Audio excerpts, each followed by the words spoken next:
Hey there!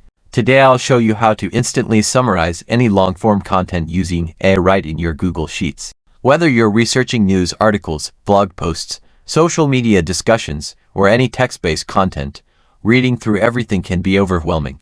That's where our AI formula comes in to save you hours of reading time. Let me show you how it works with a quick example. We'll use some Reddit posts today, but remember, this works for any text content you want to analyze. Step 1. Set up the AI. Open your Google Sheet. Go to Extensions, AI for Sheet, Custom Instructions. Tell the AI to keep summaries under 10 words. Step 2. Use the formula. Type equals summarize B2 in the summary column. Drag the formula down to process everything at once. Notice how instantly each piece of content transforms into a clear, concise summary.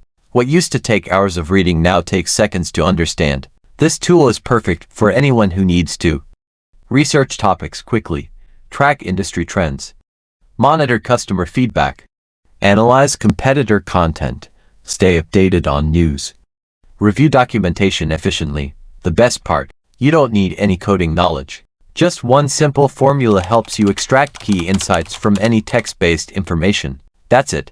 You now have a powerful way to get the essence of any content without getting lost in the details. Found this helpful? Don't forget to like and subscribe for more tips on using AI to supercharge your workflow. Drop a comment if you have any questions. Thanks for watching.